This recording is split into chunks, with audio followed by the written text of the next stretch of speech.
Hello, Garland Nixon here, once again with my good friend, Dr. Tony Monteiro. What an awesome t-shirt on. You gotta love that he has on. You gotta love that t-shirt. We got a lot to talk about. Let's talk.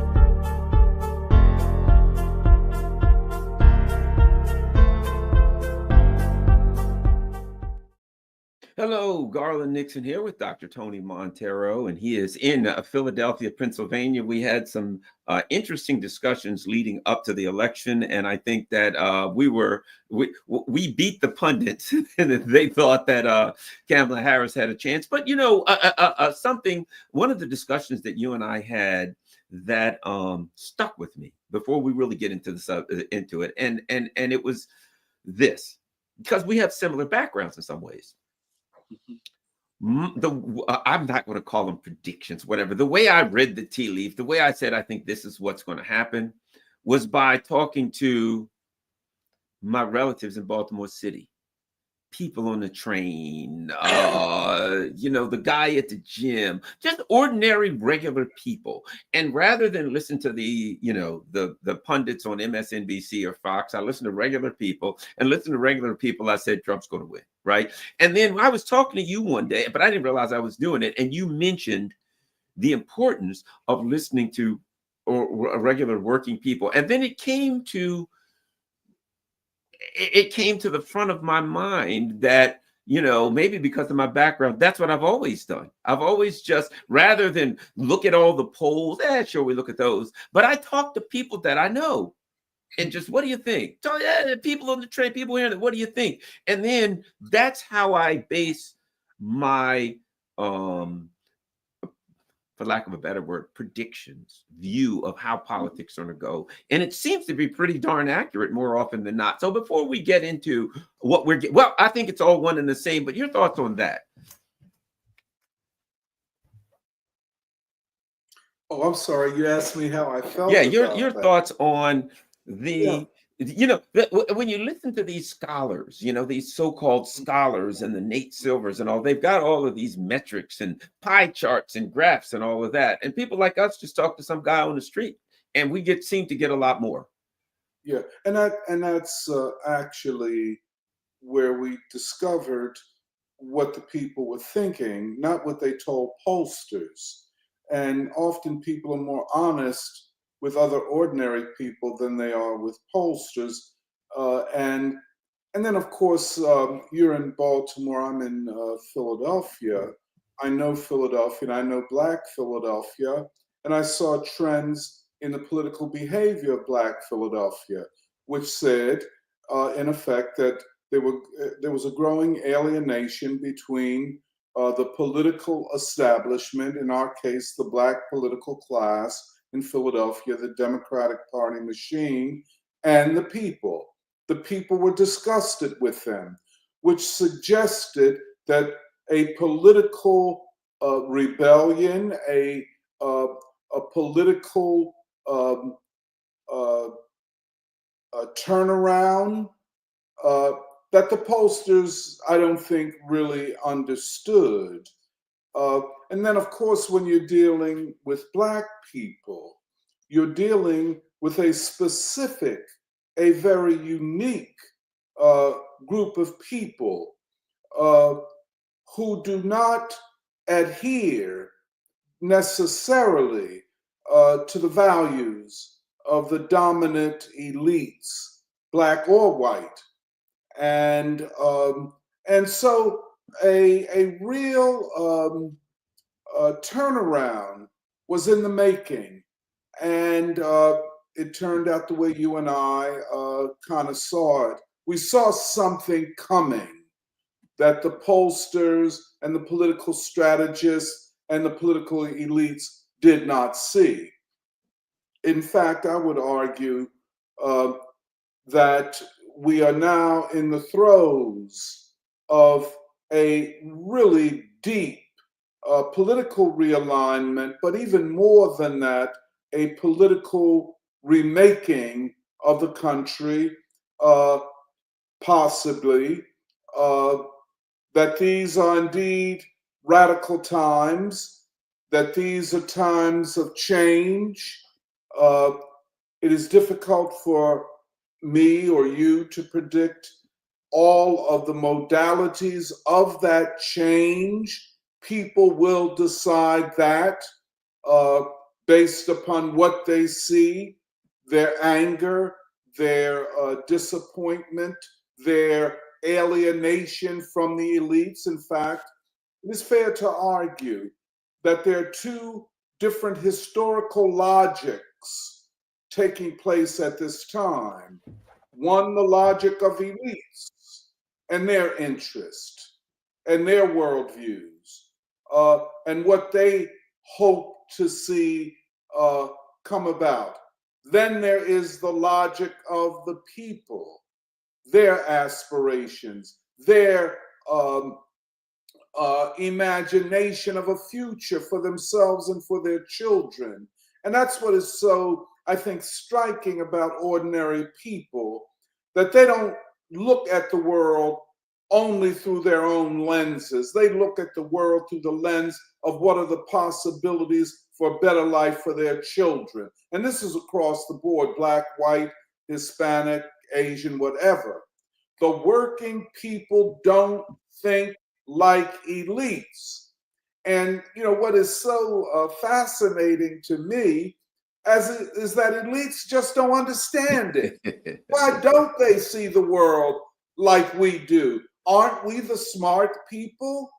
And I find that the most interesting, or one of the most interesting outcomes of the November 5th election.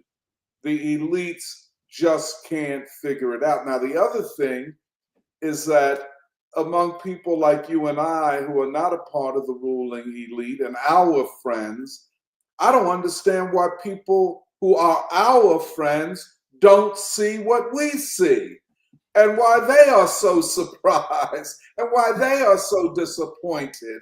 I just don't understand it. Yeah, I can understand the sense of uncertainty. Donald Trump is so ambiguous in his statements that we just don't know. And I guess uncertainty generates fear. But just in terms of the people and the election, I don't think it's a difficult thing to figure out. And I think in good faith, it is better to be on the side of the people than on the side of elites, especially at this time. When you were saying that they don't see the world, we don't see the world like the elites, and they don't understand why. I'm going to take that and tie it right into our subject today, which is which is the Luigi, which is the shooting of the CEO. Mm-hmm. All we saw amongst the elites, the liberal elite class, ruling elite, was January 6th, January 6th, January 6th. Oh, January 6th was terrible. They came into the Capitol. They threatened us. They said they wanted to hang us and harm us. And it was, and night and day. And they expected working class people to be like, oh my gosh, they threatened to harm you. We've got to protect you, right? And the people yawned and said, hey, I'd hang you myself if I thought I could get away with it, right? That's the kind of way. And now, what's interesting is this. Let's tie this to the CEO shooting. I see it as one and the same, because the elites were shocked. Okay, I'm not going to justify the killing of a human being. No, I'm not for violence. However, this has happened, and I think it deserves an intellectual and philosophical evaluation.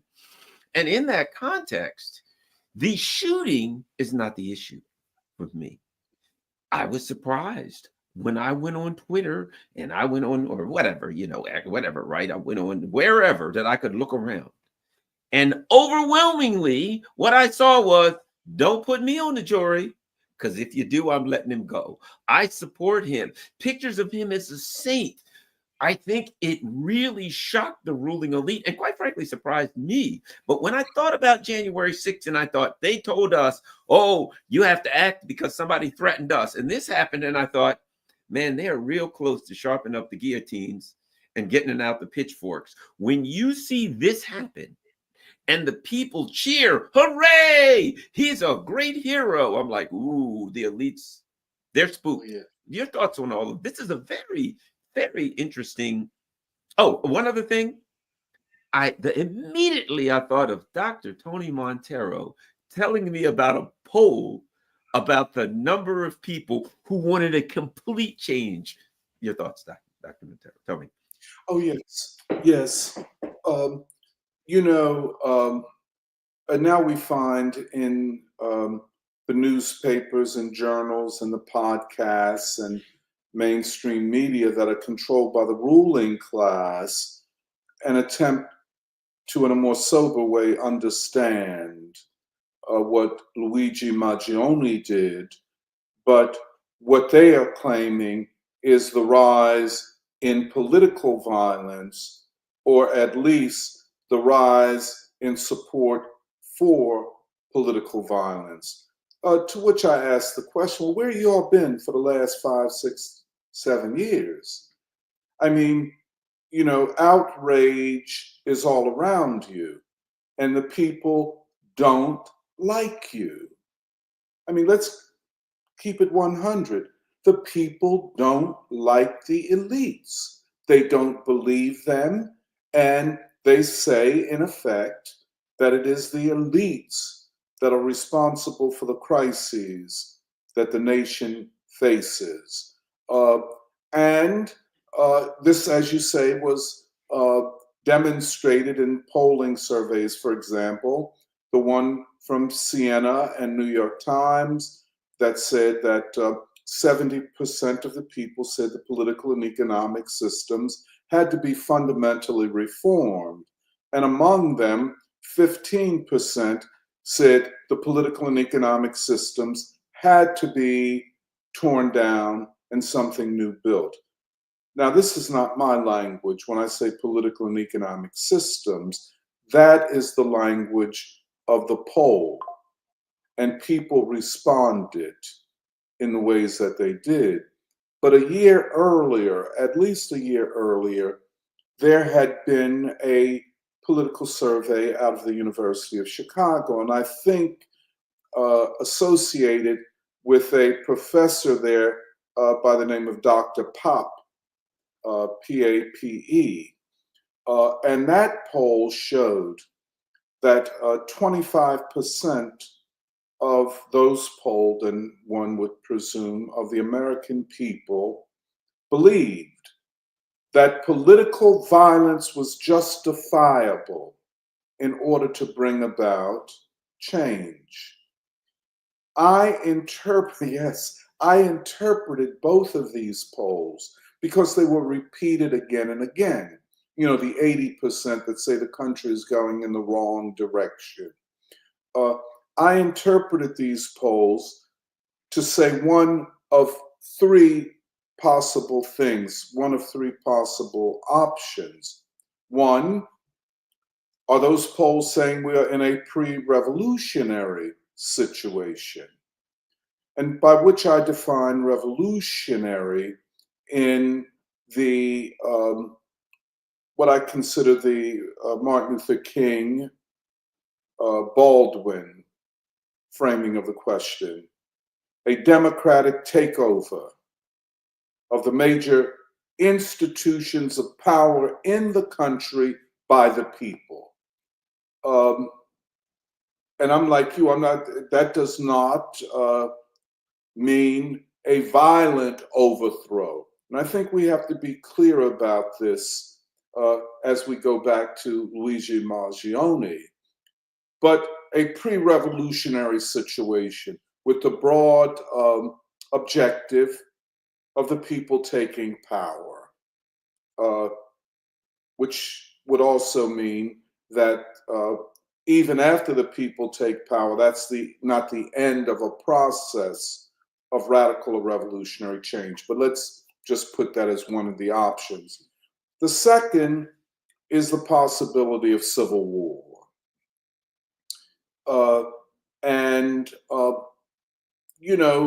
we do look like we're in something of a pre-Civil War uh, process. By Civil War, where the political sides uh, face off and go at it. Uh, Here, we're not talking about a majority of population minority, but a civil war where the people on each side kind of agree that the political contradictions in the society cannot be resolved through normal electoral, political, or liberal bourgeois means, and that the opposite side must be brought down or silenced or defeated on a battlefield of struggle. Civil war uh, is violent, I think, by definition. Revolution, as I have defined it, is not violent by definition.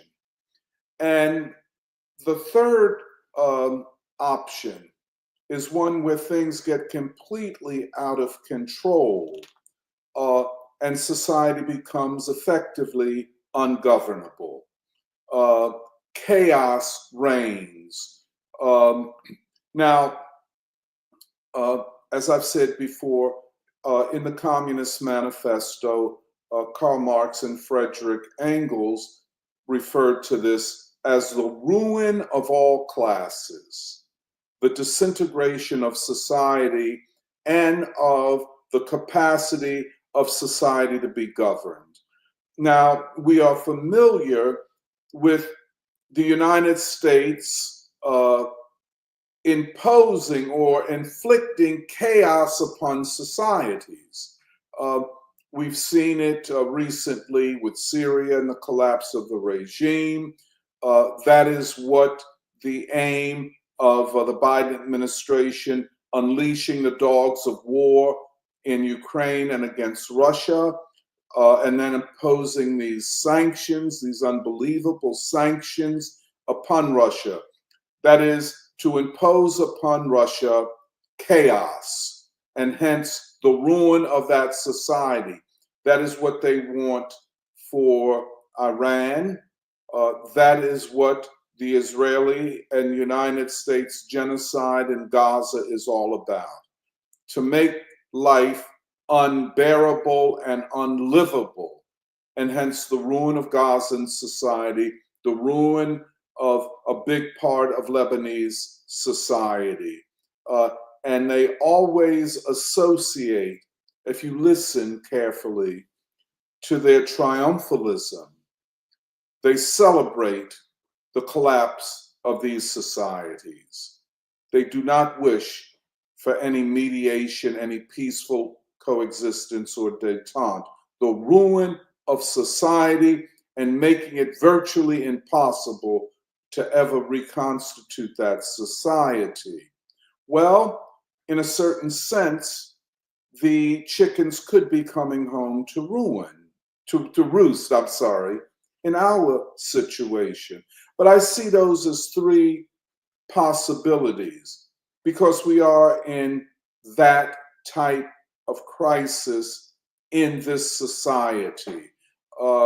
And it is a crisis that cannot just continue to exist, or we just continue to exist in crisis. There must be a resolution of this crisis. And I think what I see is three possibilities. I think we're at a time period where at least one of the parties, and you could argue two, have collapsed. You could argue that that there is not a Republican Party, that he smashed it to pieces, and now there's something else. The Republican Party was Mitch McConnell. That was the Republican Party. It was the same as the Pelosi's. It was all one thing. And Trump is something different. Not to say he's good, bad, or we will see. Yes. But it seems to me, one of the things I've seen recently, the leader of Facebook, the owner, comes to Trump and gives him $1 million. Bezos comes to Trump and gives him $1 million. The owner of Oracle comes to Trump and gives him $1 million. They one of the things is the ruling elite. These were people who were stalwarts. You know, they were the leading edge of the Democratic Party in both finances and the way they used their platforms to promote the party. The rats are jumping off a sinking ship. They know, you know, look, the ruling elite's always ahead of us. They're looking at the Democratic Party saying that's a smoking pile of ruins, and no, nobody want that. And they're all going to, your thoughts on that dynamic going on there? I agree with you completely.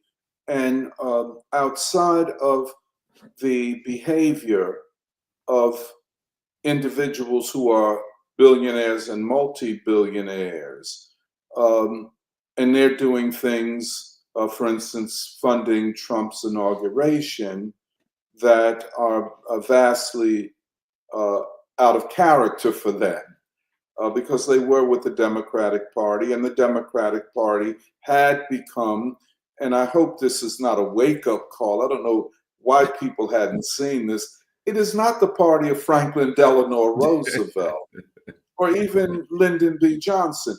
It is the party of the wealthiest individuals to live ever in human history.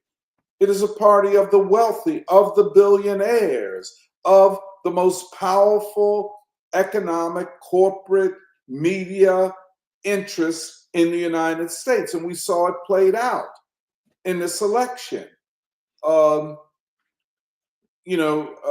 Certainly those people who are giving Trump money were part of funding Kamala Harris's campaign.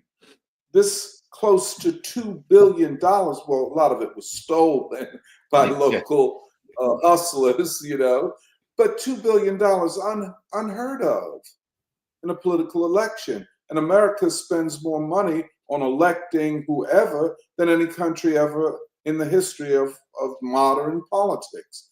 So the Democratic Party is no longer the party of the working people, of the lower middle class, or even the middle class. It is the party of the super rich, of the billionaire class. We saw, if you look at the numbers, if you look at the polling, exit polling data on this election, the Republican Party, or as you point out more accurately, the party of Trump, is the party of the majority of working people, at least for the moment.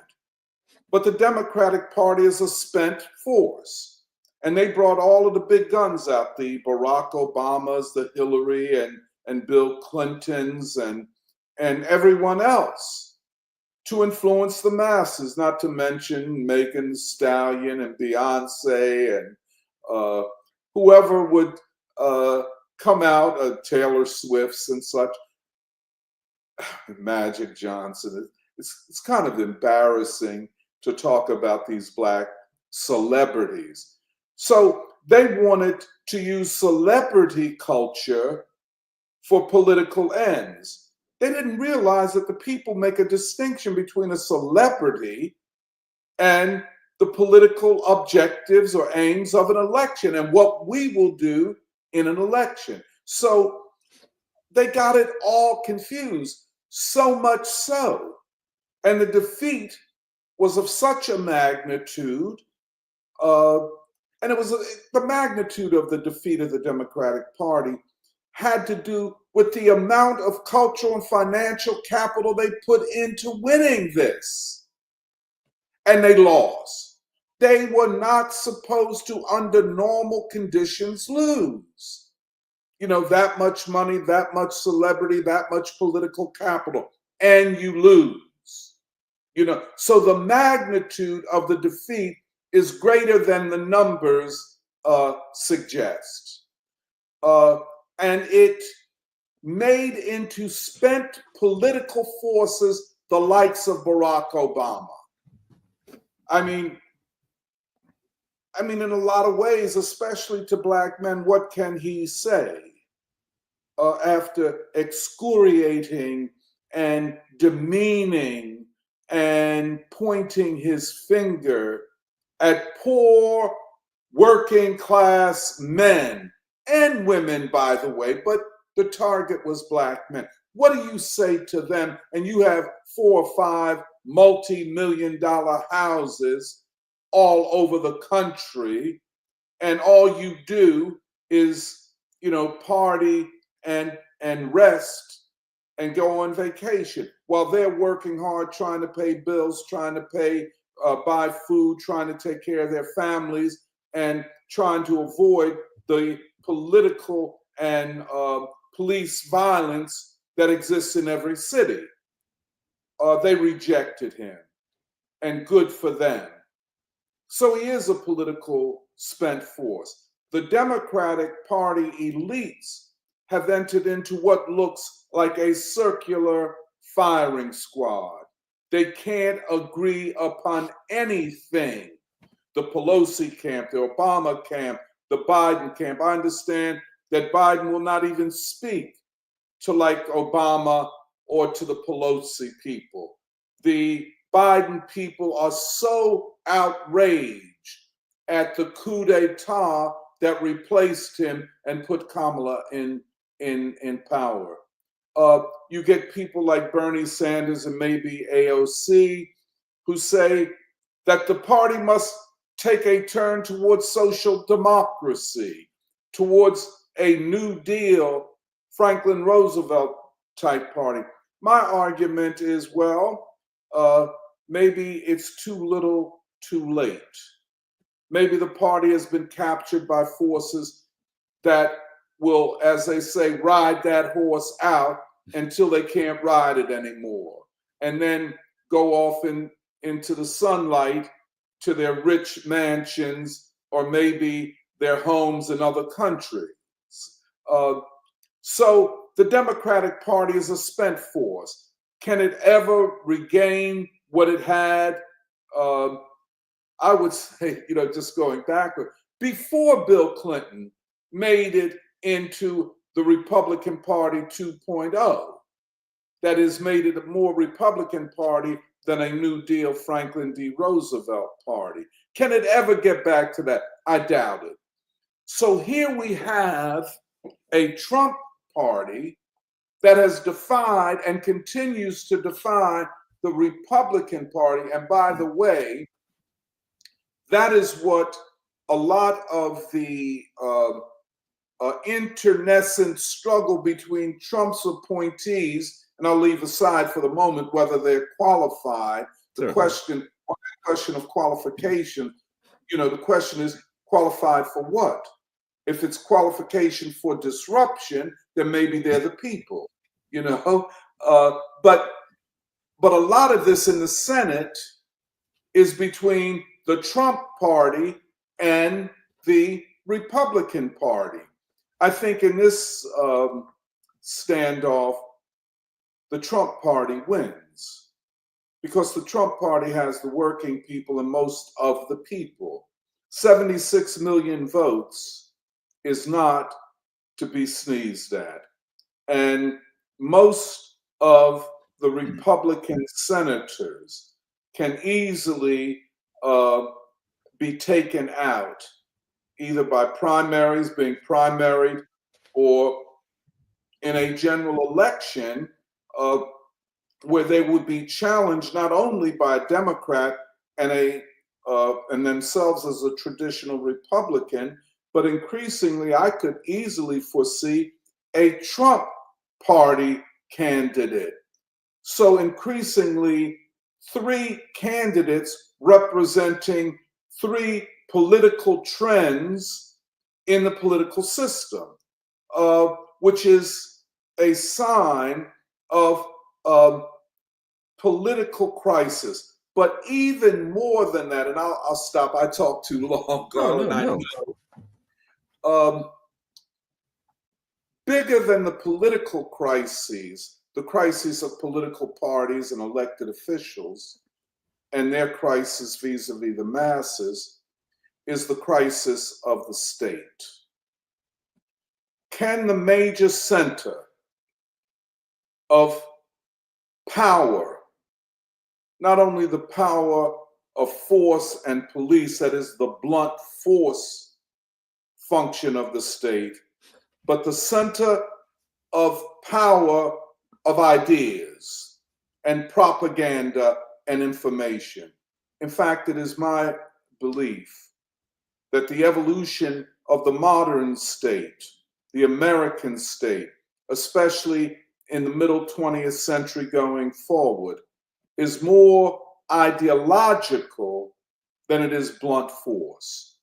That the excessive use of blunt force, if they choose to go that way, will only further alienate those who command the commanding heights of the state from the masses of people. They have to, in their own interest, appear to be democratic and interested in the will of the people asserting itself. But then, after having said that, they use their vast powers of media, propaganda, of information to almost make political outcomes a foregone conclusion by so shaping the ideological, cultural universe that people cannot clearly see what the other options are.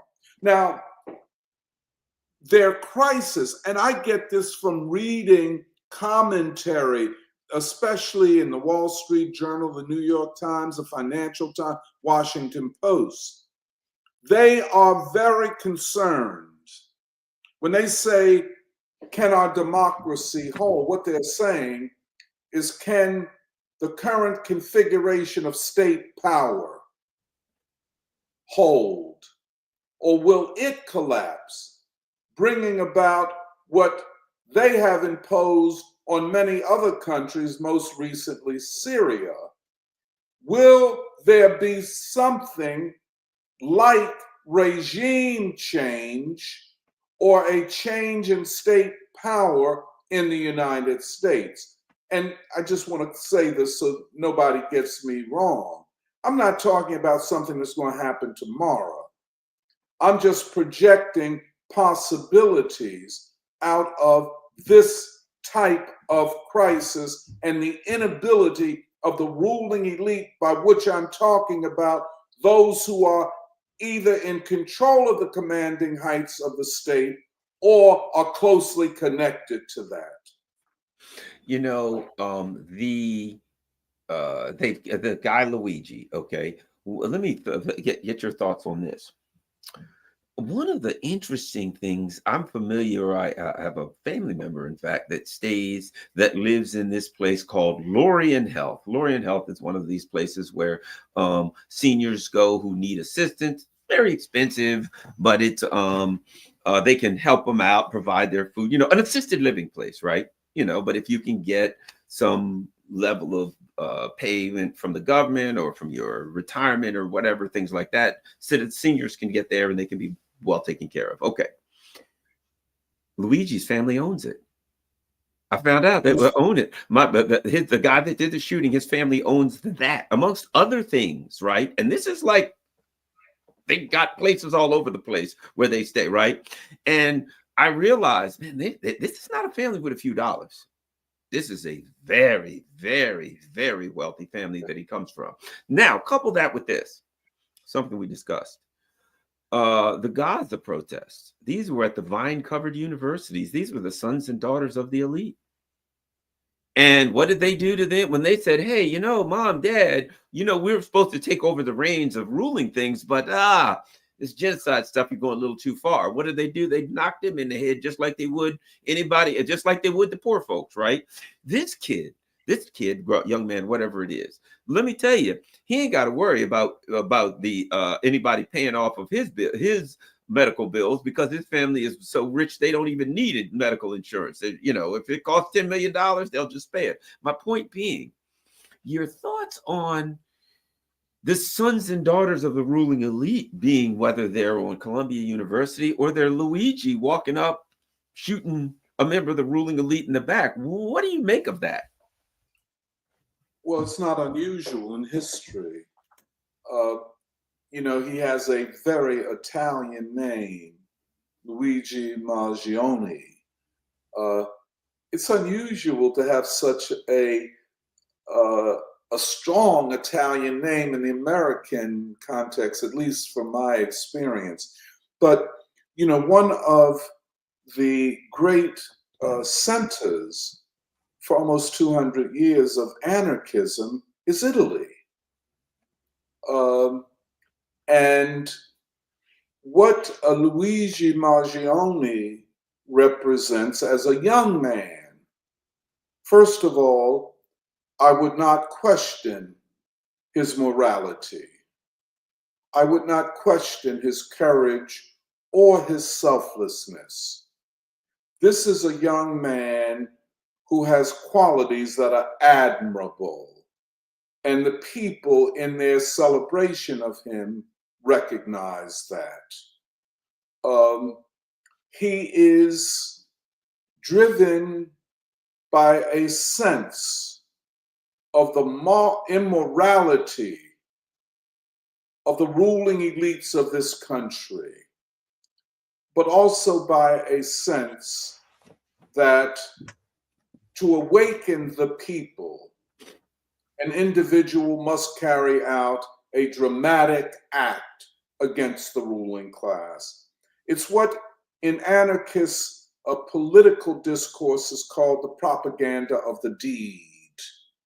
And it is an old concept, but indeed, Mangione was guided by this idea of the propaganda of the deed.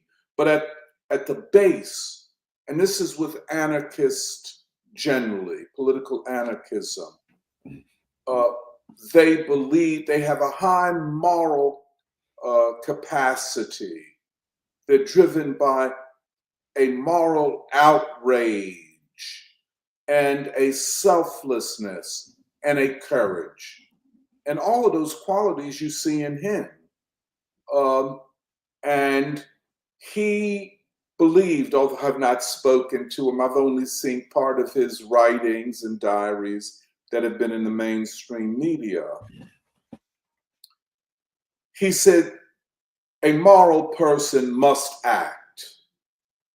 Well, frankly, you could hear those same words coming from Martin Luther King Jr. That it's not just enough to say what you believe in, you must act upon what you believe in. However,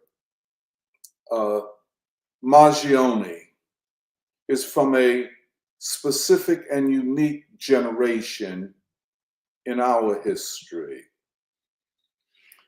This is a generation, especially among people who go to elite universities, who in one or another way came to understand their professors, their college administrators, the rich who fund these universities and can, decide who the president will be or who a professor will be. They began to see the system of education as part of an overall system of immorality and corruption.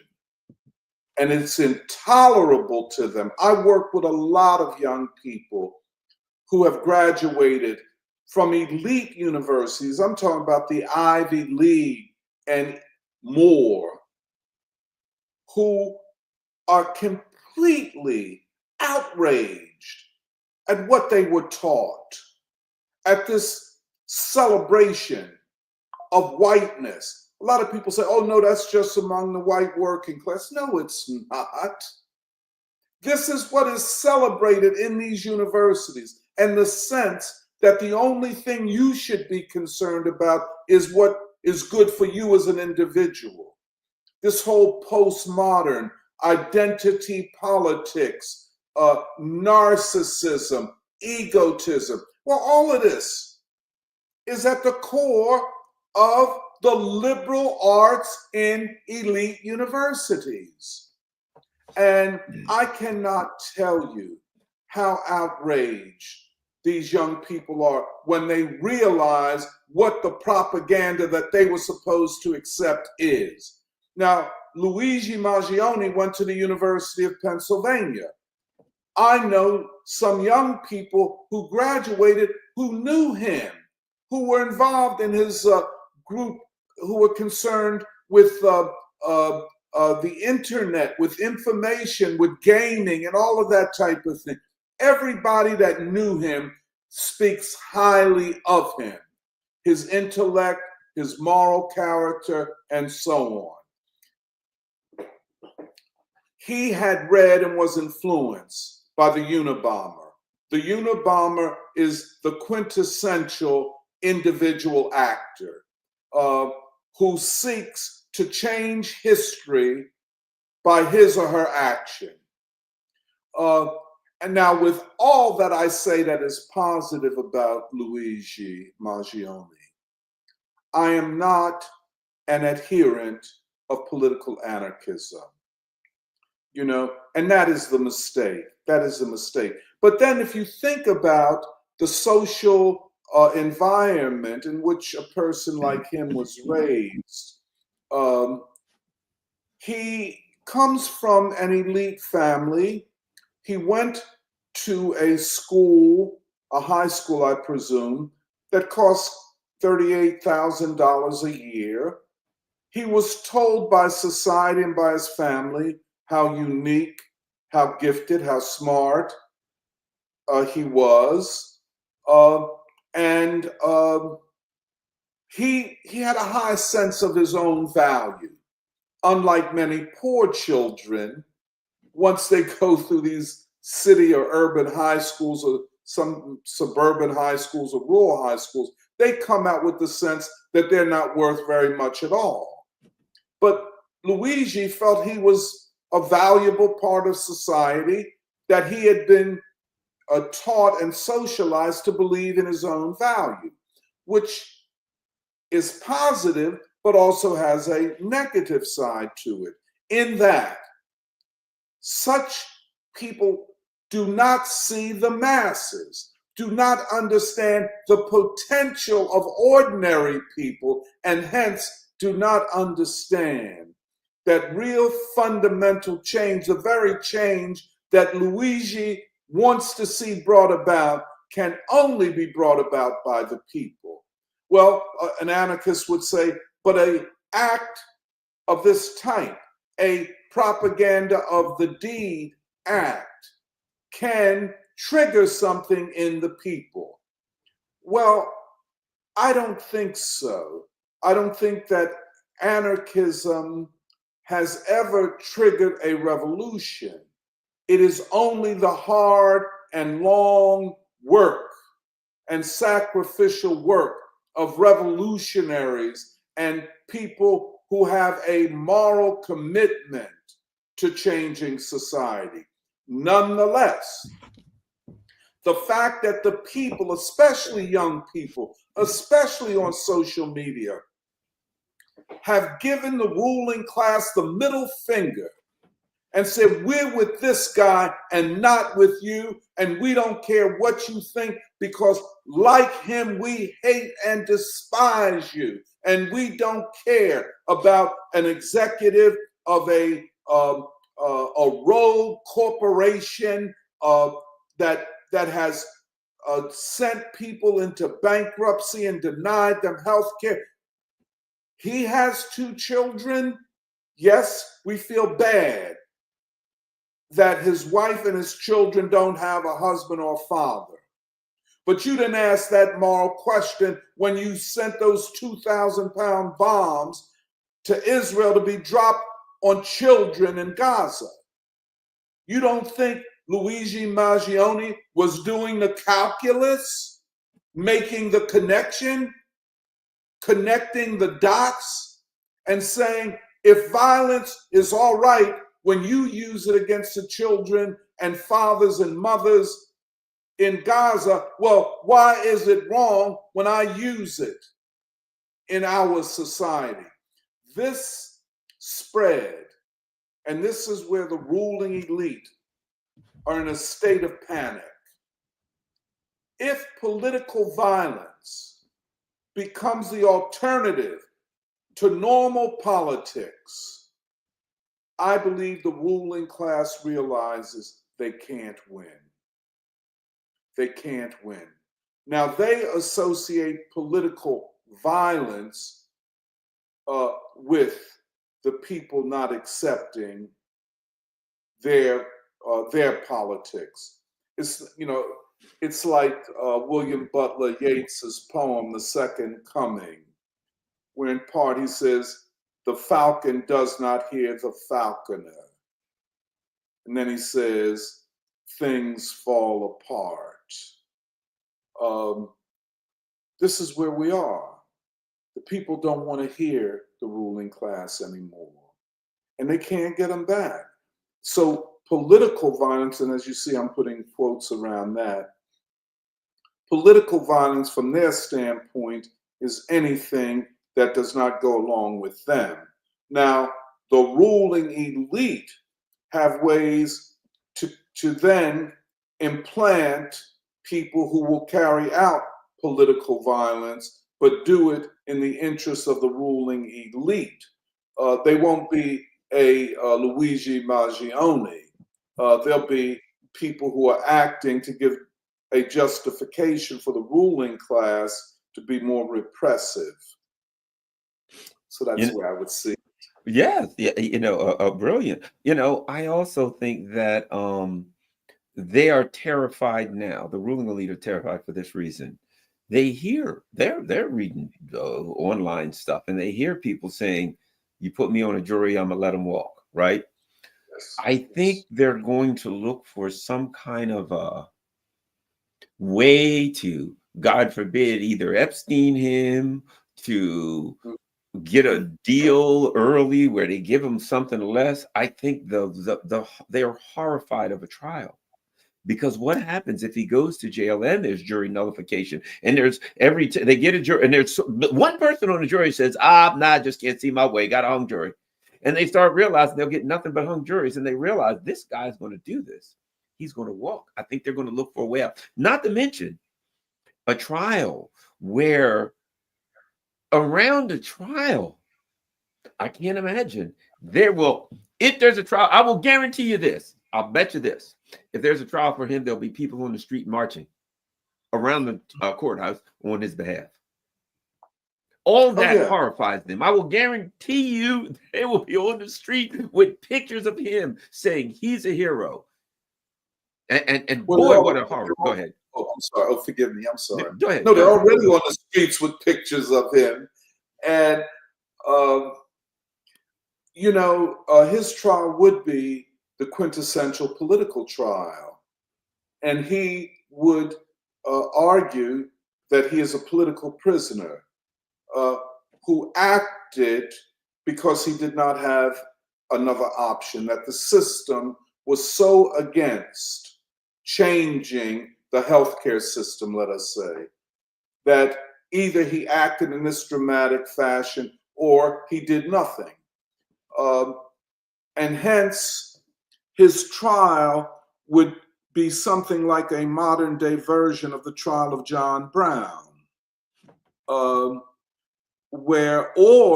if Jonathan Jackson, the brother of George Jackson, had not been killed, if he had gone on trial for the action of going into the courtroom and taking prisoners of the judge and several jurors.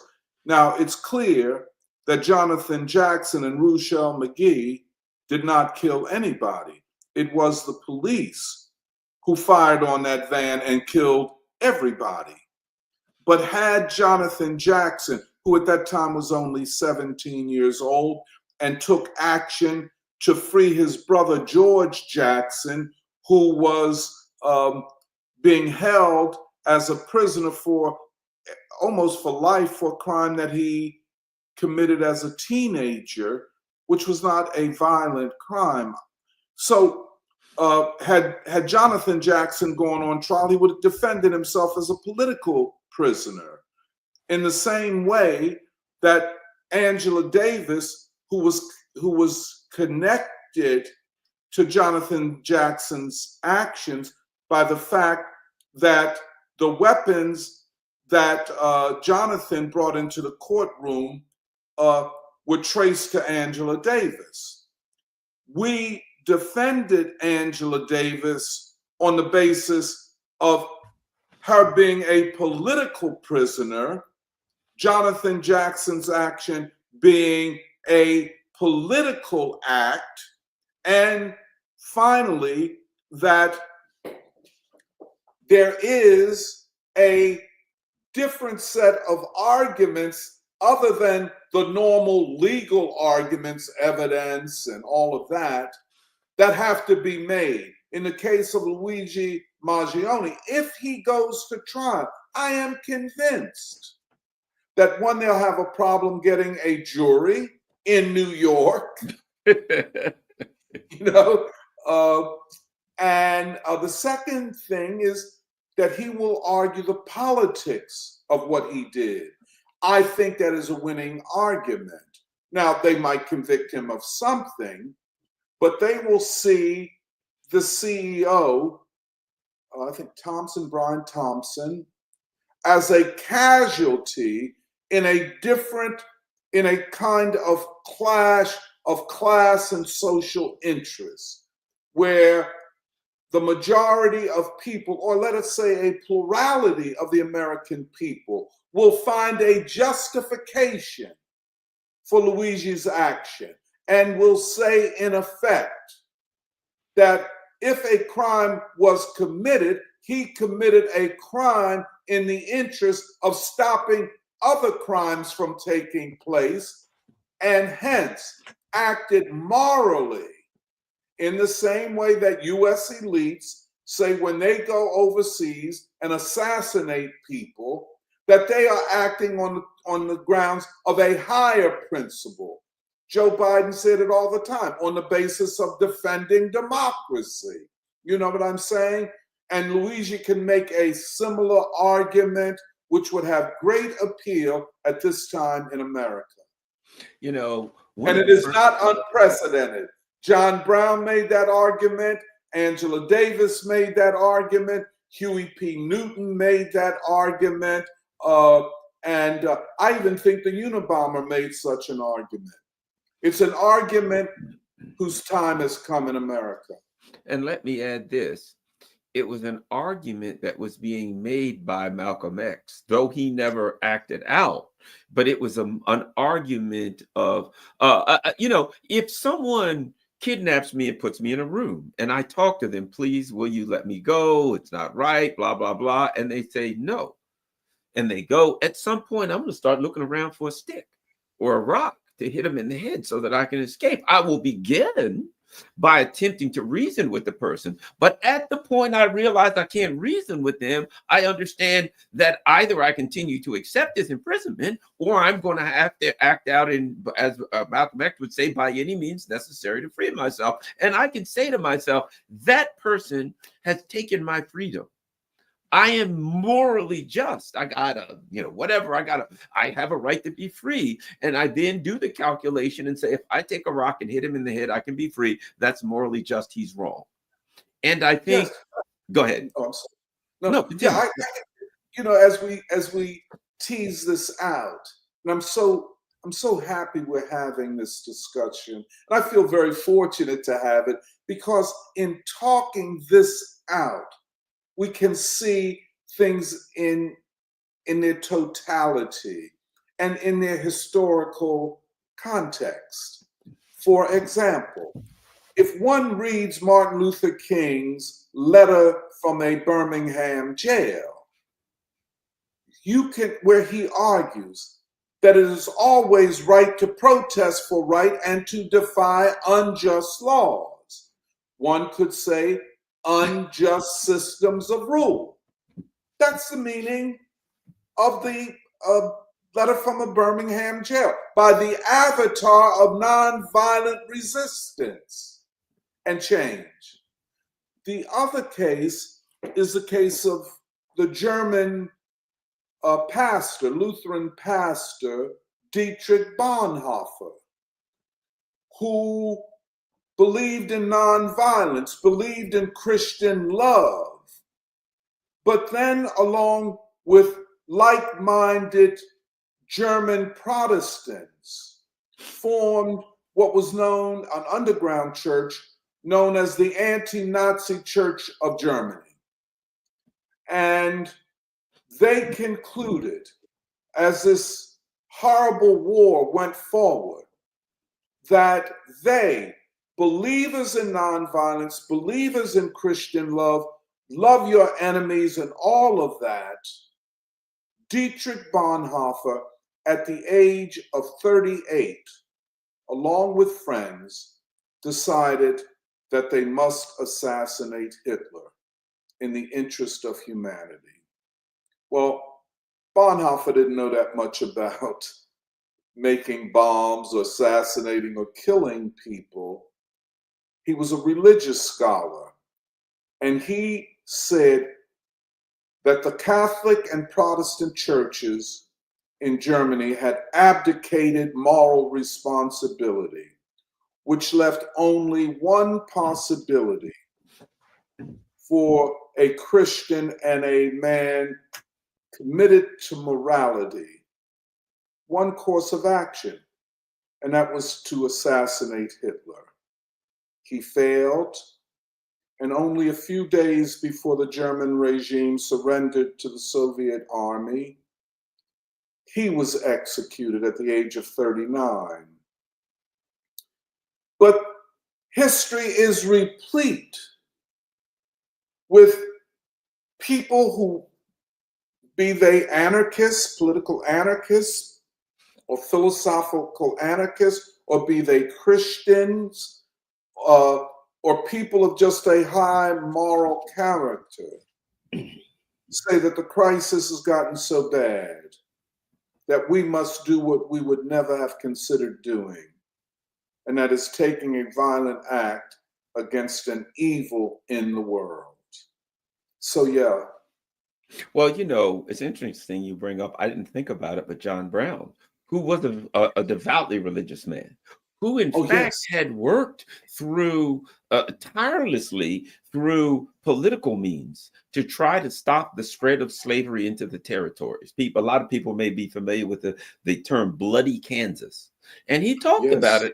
it, and he was involved in that. And he said, we did everything we could to try to, using political means, in slavery, stop the spread of slavery, and we did it, and we accomplished it. And the slave owners just came in and shot up everybody and killed them. That ultimately, when it came down to it, when we played by their rules and won, they came in with guns and they said, okay, we're going to turn over the table, turn over the chessboard, and just kill everyone. And at that point, he came to the conclusion, there's only one thing. We've got to do a revolution, which is what he was going to do, arm the slaves, and we'll have a revolution. And many people believe that don't want to get into it too long a detail, but that was what led ultimately to the Civil War, right? Yeah. And Yeah. no doubt it horrified the slave owners. And he talked about the harm that they do, the violence that they do. When it first happened, when Luigi first did that, and everybody found, what's interesting is, as soon as it happened online, everybody knew what it was about. Online, what you saw was, yeah, that was probably some angry person who got screwed over by United Healthcare and got their revenge. And and they said, well, he's killed probably tens of thousands of people in denying healthcare. Right? It was the same kind of thing where people, and I think it's a human thing. It's like I said, if you kidnap me and I can't talk my way out of it, I'm going to look for a brick to hit you in the head. Maybe I can get out that way. It was the human. It was the JFK that says a peaceful revolution, denying opportunity for peaceful revolution makes violent revolution inevitable. And so I think the John Brown analogy is very salient here. Definitely. I think the John Brown case is very instructive at this time, or the Martin Luther King or the Dietrich Bonhoeffer or others, that I can't, as Brian Thompson, and this is the nice family man. Yes, you might be a nice family man and you might have family values, but when it comes to business and people, you are a moral monster. And that's the way I think Luigi saw him, as a moral monster. And I think I would have to agree with that. And so many of these good Christians, good family people, when it comes to the larger social and historical issues, are moral monsters, pure and simple. The other thing about John Brown, and Du Bois, in his study of John Brown, said that the pillars of his moral and religious life were the Old Testament, i.e., an eye for an eye, and the French Revolution. John Brown was a complete revolutionary. In fact, the attack upon Harper's Ferry was a small group of people, including two of his sons, both of whom were killed. So it was not just a personal morality. It was an active morality in the interest of ending slavery. So, it's so interesting to me that it seems, and we'll, as things go forward, we'll find out more, that the American people have adopted the ethic of a John Brown or a Martin Luther King and are able to separate the morality of the ruling class from morality itself.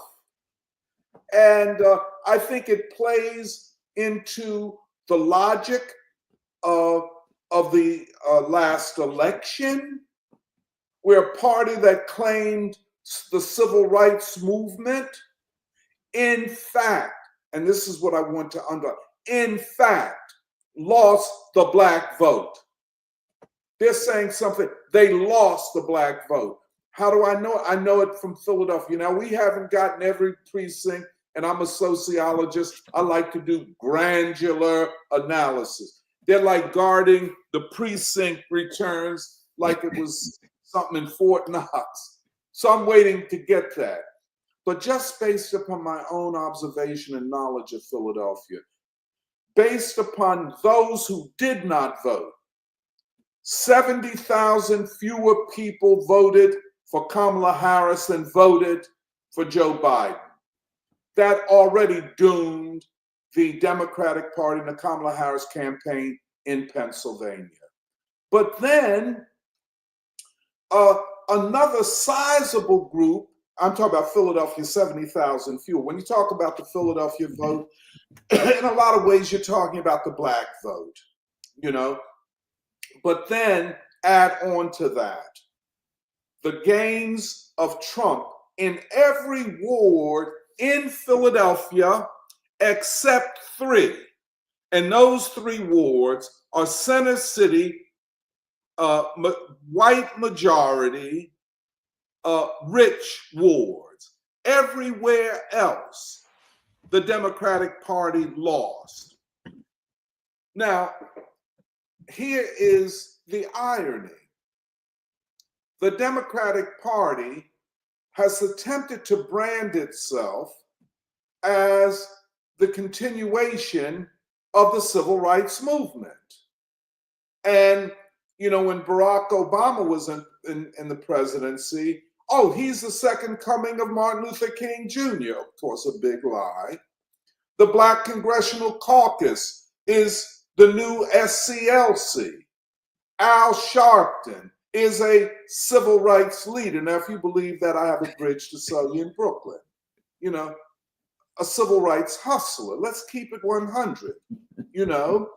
A civil rights hustler. And he's done well. I mean, even in the Kamala Harris campaign, where we're told that for 2 interviews, he got $500,000 from the campaign. So, my friend, he's doing very well. But don't call that civil rights. Don't call the Democratic Party the party of war.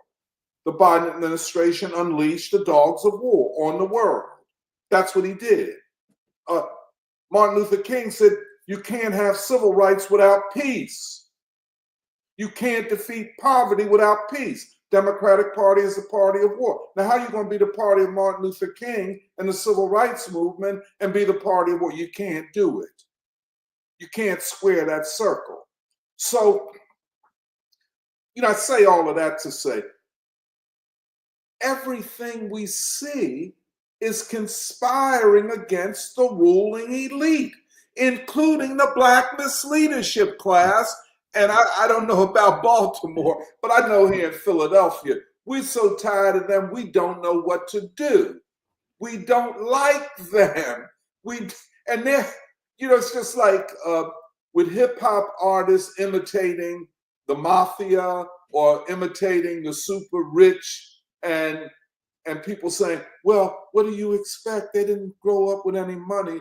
Well, nobody grew up with that much money, but that didn't mean that we identify with immorality. That's no excuse. In the same way, the black misleadership class is an imitation of the ruling elite. They want to live like them. They want to talk like them. They want to lie like them.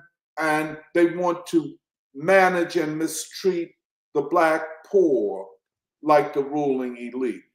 It seems, Garland, you remember you used to have, I don't know, these comedic acts where I guess it was Laurel and Hardy or the Three Stooges standing on the floor, and suddenly somebody pulls the floor out and they boom fall to the bottom. Well, it seems like that's happening to the ruling class, that the floor is being pulled out from under them. And putting Trump aside, people say, well, you can't put him aside, but yes, you can. Because he's not the man of destiny, a la Hegel. He's not that man. He is more the man of farce. He is not the ultimate transformative figure. You know what I'm saying? So in a sense, when we look at the overall movement of history, he is one variable in a larger political equation where history, and this to me is so meaningful. I'm trying to get my head around it. For the first time in many decades, the people seem to be ready to make history and decide Trump's fate. Trump, you get out of hand, we'll handle you. You want to go to war with Iran and we can't eat, the price of everything is going up, we can deal with you. We don't see you as a religious prophet, maybe some people do, but the masses seem prepared and capable to take history in their hands. I took it as an insult when Trump, I think at the Army-Navy game, brought this guy that strangled a young man on the subway and killed him in New York and then got off, welcomed him to his suite at this football game. I took that as an insult. But you can make up for it, invite Luigi Maggioni, praise him, offer him a pardon. Then that dumb stuff you did, I can halfway overlook. But Trump it's going to be a tightrope for him, as for any politician. And if he thinks he's going to be a normal president, I think he has another thought coming. But then again, I don't think he thinks he's going to be a normal. You don't appoint Tulsi Gabbard the head of national intelligence and call yourself normal, or as I call him, Cash Money Patel, the head of the FBI, cat that says he wants to turn the FBI building into a museum of the deep state. That's not, he's going outside of normality. So with Trump, we don't yet know what we're getting. But I'm excited by it. I welcome the challenge. I want to get further on the battlefield of ideas and of struggle. I'm not actually, I'll tell you, the only thing I fear are the dogs of war. Can we put them back in their cages? Because this is the danger, but I am not fearing the American people. And I don't believe, and another thing, Garland, I know I'm talking too much, and I don't mean to. Remember the whole discourse right after the election by the Democratic Party elites, and we're supposed to feel so sorry for them. Well, I guess we lost because the American people are still racist and misogynist. Remember that? To which I said, please don't insult my intelligence. But the same American people are saying that Luigi Maggione had a justifiable moral reason for doing what he did. And if you put me on the jury, I'm going to nullify the jury. And if I can't nullify it, I'm going to find him not guilty or whatever. Hung jury, anything they can. Hung jury, anything I can do to clog up the wheels of justice. But how can they be? Well, I guess the spin doctors of the ruling elite can find what that they're both white supremacists, misogynists, but also against the ruling class. You can't have it all ways. You got to acknowledge something new and positive in the American people. When most trade unionists defied the trade union leadership, and I'm still waiting. Hey, Sean Fain, where are you? Where are you? Your membership, who were down with you for the strike, but your politics they rejected. Most members of the United Automobile Workers voted for Trump. You know what I'm saying? Yes, they did. That's right. Most members of the International Longshoremen's Association. In other words, like William Butler Yeats said, the falcon did not listen to or hear the falconer.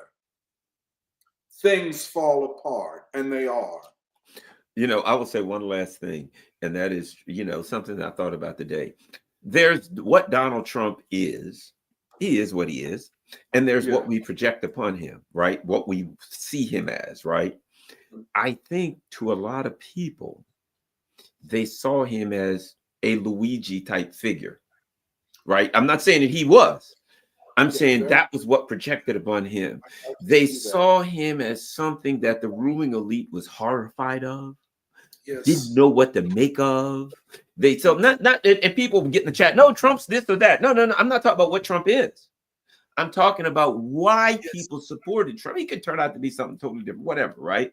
But they saw him and they saw the things he said, and they saw the ruling elite gasp in a horror. Wait a minute, you're going to stop that war? You're going to try to figure out what we were doing here or there, where that money was going in Ukraine? Let me add this. Everybody in his cabinet I could critique, from the worst of them to the best of them. RFK Jr. One of the things RFK Jr. is saying, well, they're putting poisons in our food, and they're giving us all this GMO crap, and they're giving us, and they just trying to make money off of us. They don't care how much money they make, and they'll give us any, he's talking about the poisonous foods we have and the medications where they don't properly test them and all that kind of stuff, right? And intuitively, Americans feel that way. Intuitively, in the same way that Americans look at the healthcare companies, they say they're screwing us over, that every time they turn around, they find out what they're putting plastics in this, they're putting this and that. So there are people in Trump's camp who are voicing, you could critique them terribly on other things, but who are voicing a certain anti-establishment that you're not supposed to say ever.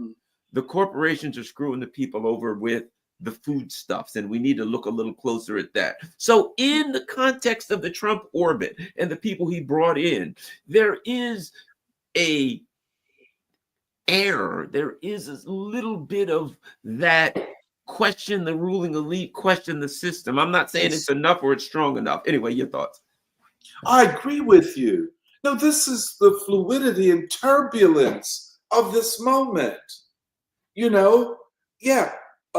Trump is one thing, but he's not the total story. The story is the people, as you say. Why does Robert F. Kennedy, in spite of all the smearing and bad publicity he gets from the mainstream media, why are there tens of millions of people who say, yes, our food is being poisoned? Yes, we should look at all of these vaccinations. I mean, I'm not against vaccination, polio vaccine, but you can be too over-vaccinated. I mean, all of these COVID vaccines, I mean, why I got to get another COVID shot? Already got 2 or 3, but the pharmaceutical companies. When Robert F. Kennedy said he's going to limit or either eliminate the big pharma from advertising on television. You ever try to look at a television show, a football game or news? I don't look at football that much, by the way. I mean, the majority of advertising is big pharma. Remember back in the days, I won't say that far back in the days, it used to be cars that they were advertising. Now it is drugs. And they got a drug for everything you might think you have for you. I mean, it's just out of control. Look, in many fundamental ways, what Trump is saying by nominating Tulsi Gabbard to be the head of national intelligence, that big umbrella of at least 18 intelligence organizations that have caused havoc throughout the world, were probably involved in the assassinations of John Kennedy and Martin Luther King, Malcolm X, Robert Kennedy. You left out, and probably the attempted assassination of Donald Trump. Well, I mean, no one would find that an extraordinary statement. You don't have to be QAnon or conspiracy theorist to say, wait a minute. The deep state is lying to us, has killed people overseas. All of those attempts to kill Fidel Castro, all of that. You put Tulsi Gabbard over there. Well, what is she there for? To rein it in, bring it down, and do what John F. Kennedy, John Kennedy said it. To take the CIA, cut it up into 1,000 parts and cast it into the sea. A year later, he was gone, it's just extraordinary to me. This is not a normal presidency. And he won 76 million votes. Come on. And look, in Pennsylvania, the current senator, Bob Casey, comes out, the name itself is a brand in the state of Pennsylvania politics. He was defeated by, I think, pretty much an unknown Republican in Pennsylvania.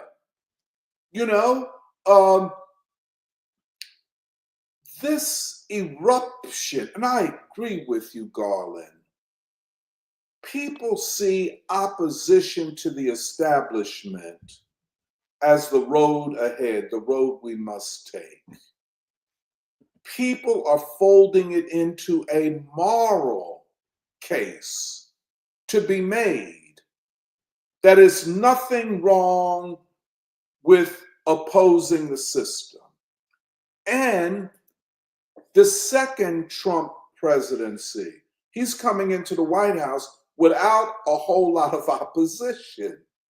The ruling elite are trying to figure out how to establish a modus operandi with Trump, a détente with Trump. And they're trying to use the Republican Party of Mitch McConnell and that one from South Carolina, Lindsey Graham, and maybe. And I also think that's what the Zuckerbergs and these people are about coming to. When they realize, man, he crushed all of us. Our media, they're laying on the mat looking for their mouthpiece. They can't figure out what to do. Both parties knocked them flat, and he took he's one of the most powerful political figures in probably maybe the most powerful political figure in my life. When Obama came in, he had the appearance of a powerful political figure, but he wasn't really, because he was wholly captured and he wasn't pushing anything. Trump has the Supreme Court, but a bunch of people in there he personally nominated. He has all of the levers of power. And I seem to think that, okay, maybe they took a couple shots at him and he turned his head and they missed him. But their next move, I think, is that's the Bezos, et cetera, coming at him saying, look, let's bury the hatchet. Let's talk. We know we lost. Let's work out some deals now, because the people are truly sharpening up the guillotines. The people are truly at the gates, firing up the torches and pulling out the pitchforks. Yeah, and people like the Bezos and others, they have to make a calculated decision. We lost an election, but that doesn't mean we have to lose a system. Right. So I think a lot of them are making systemic decisions. How to save the system. It'll have to be reformed. Maybe we won't have Trump after 2028, 2029, but will we have Trumpism? Will Trump have so institutionalized an oppositional politics that in order for the ruling class to rule, they have to make peace with that? Which, the way I read it, they have to make peace with the people. And there must be fundamental changes. If not, the inevitability of revolution or civil war. And when the ruling elites, through their spokespeople in the mainstream media, keep talking about political violence and how we have to prevent it from becoming normal, isn't that interesting? Even in 2016, no one could ever imagine this discourse. We have to prevent political violence from being normalized. Or maybe they're seeing that some form of political opposition that is so radical is already normalized, that people who carry out political violence are embraced as part of the same movement that is opposing the ruling elite and the state and the rich and everything else. It's a bad time for the ruling elite. I just say one last thing, Garland. Okay. And I've talked too much. No, this is a great conversation. I think it's powerful, and I'm really and truly enjoying it, and so are the people in our chat. But continue. Okay, I find two things very interesting at this moment. The people who are experts, put quotes, in geopolitics, which in a lot of ways to me is an expertise in speculation about geopolitics. How such geopoliticians and geostrategists have pretty much abandoned their own country and their own people. And they're saying everything of significance is somewhere else, is external to this. That's one thing. And I think we must return our view, our gaze, and our understanding of our own people, the American people, and also of the great thinkers of the American revolutionary process. Among them, you see my shirt, I include James Arthur Baldwin. James, and if you haven't read him, I think it's worthwhile to study him. You just, especially his essays, you just can't do a quick read. Read him the same way you read Karl Marx or Hegel or the great European thinkers, because he's on that level. And of course, the great Martin Luther King Jr., who remains, if the country is to have a new beginning, the father of a new American people is Martin Luther King Jr. The other thing I can't understand, the black and white left, another quote unquote. Yeah. Why are you so upset about Kamala having lost the election? Why are you so upset? I mean, this was the administration that funded, armed a genocide. This is an administration that effectively unleashed the dogs of war on Russia. That was not an invasion. That was in self-defense against a regime change project from the West and the United States in particular. Did we need 4 more years of that? Do we need nuclear war? And would the trade-off be, well, we got nuclear war, but at least we're fighting for a woman's right to choose? I mean, is that the calculus? I'm trying to figure out, among my, quote, radical left, black and white friends, why are you sad? What did you lose in this? I think the November 5th election basically said, roll up your sleeves and let's get busy. We have work to do. Let us rediscover our own people. Let us find out what they're talking about in their churches, in their union halls, in their communities. Have we forgot how to listen to our people? Have we not learned from the great campaigns of the civil rights movement? You know, and they work in Albany, Georgia, Birmingham, Alabama, Montgomery, Alabama. They were all local campaigns fighting for civil rights. That's what we must return to. My friends on the left, get over it. Rethink. Study our history. If you've forgotten who Martin Luther King was, reacquaint yourself. Maybe you'd like to start with the letter from a Birmingham jail.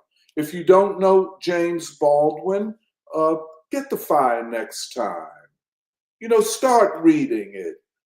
You know, get off that arrogant thing. Humble yourself. There's nothing to be sad about. We're entering a new moment in history. It's always something to celebrate about that. And we ain't going towards another Hitler. So that's not a, you know, I mean, but anyway, that's what I would say. Well, last but not least, and this is critical, tell people about where they can find all of the work. Tell people about your free school and about where they can find the work online and follow it. Well, you know, the Saturday Free School, and it's the Saturday Free School because we meet every Saturday. I don't know that we've ever taken a vacation. We are on Facebook. We are on YouTube, our channel on YouTube. Join us. Join our discussion. We're coming to the conclusion of a whole year celebrating the 100th anniversary of James Arthur Baldwin. And so you can find us at yearofbaldwin.org. And we're all over the internet.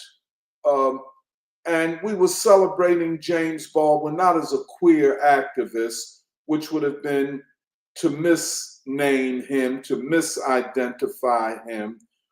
Believe me, and he said it, by the way. It is a celebration of one of the great revolutionaries of the 20th century, one of the great thinkers of modernity. To know him is to understand us. So that's what we do. It is the Saturday Free School for Philosophy and Black Liberation. Join us on Saturdays. And join us if you're in our area. Join us in our many activities, our reading groups throughout the city of Philadelphia for this year. And next year, by the way, I just give you a preview. we're going to do another conference on the crisis of knowledge and the ideological struggle, where we'll look at the universities, we'll look at the control of ideas by the ruling elite. And I hope sometime in the first part of 2025 to do a conference on three great composers, Duke Ellington, Charles Mingus, and Sun Ra, as a way of studying the epistemology of an aesthetic that is rooted in the struggle for Black freedom. So, that sounds wonderful. I'm really looking forward to it. And, to change and paraphrase and adjust something that a quote by James Baldwin, the worst thing a society can do is create a generation that has nothing to lose. That's right. And that's what Luigi represents, a young generation who says, when we look at our future economically, are they going to have a nuclear war and kill us all? Are we just going to be left in poverty? The homelessness grows. We'll be in that. It's a generation who has nothing left to lose. And I think Luigi represents that. And once they got nothing left to lose, they'll give it up for the whole team. And I think that's to kind of adjust one of Baltman's famous quotes for the moment. Thank you very much. And Dr. Monteiro, Tony, my dear friend, I look forward to having you on again soon. And I'm sure the way things are going, there will be very important things for us to talk about. Everyone watching, don't forget, share this on all your social media platforms. And if you're not a subscriber, subscribe to this channel and share it with everyone, particularly share this particular discussion we have. I think it's very important for people to hear this. And not only that, don't just share it with yourself. When you share this, put at Elon Musk, at Donald Trump, at whichever one of your members of your the Senate or the House, or who these types of people. Share that. Start sharing these things with the ruling elite. Maybe some of them are watching. Thank you very much. We are out.